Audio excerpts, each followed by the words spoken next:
Mushroom పకోడీని తయారు చేసేద్దామండి. ముందుగా మనం మష్రూమ్ ప్యాకెట్ని తీసుకుంటామండి. అదే పుట్టగొడుగులు ప్యాకెట్ తీసుకుంటే దాని మీద కొన్ని అయితే కొంచెం బాగుంటాయండి.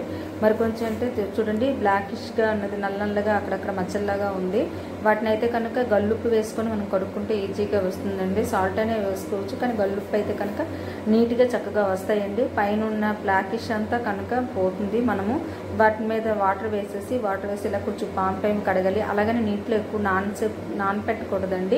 నానపెట్టకుండా నీట్గా ఉంచుకోవాలి. అంటే తొందరగా నానిపోతాయి. అందువల్ల ఏంటంటే వేగంగా కడిగేయాలి. కడిగేసిన తర్వాత మనము చాక్తో నెమ్మదిగా చిన్న పీసెస్ అయితే చేసుకోవాలి. చిన్న పీసెస్ అంటే 1కి 4 ముక్కలు, అంటే ఒక మష్రూమ్కి 8 పీసెస్ వస్తాయండి. అలా కట్ చేసుకుని పెట్టుకుంటే కనుక పకోడీకి బాగుంటుంది. చాలా పలుచగా కూడా మనం వేసుకోవచ్చండి.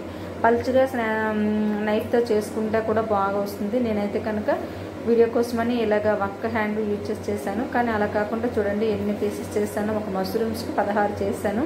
చేసి దీన్ని పక్కన పెట్టుకున్నాను. పక్కన పెట్టుకొని వేరొక పాత్రలో కొంచెం సాల్ట్, పసుపు, కారము వేసుకోవాలండి. కారం వేసుకొని కొంచెం సోడా కానీ బేకింగ్ పౌడర్ కానీ కొంచెం సైడ్ అందులో కొద్దిగా వేసుకుంటే బెటర్. తర్వాత ఒక పించప్ డ్రాప్ అంతా కొంచెం వాటర్ వేసి మనం అంతా క్లియర్గా సాల్ట్ అంతా కరిగేటట్టు చూసుకోవాలి.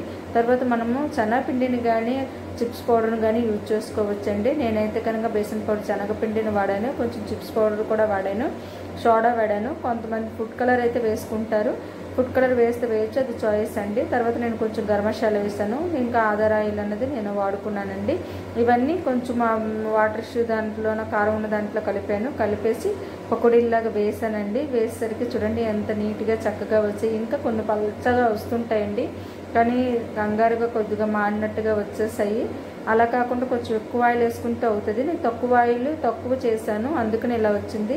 మీరు కూడా ఒకసారి ట్రై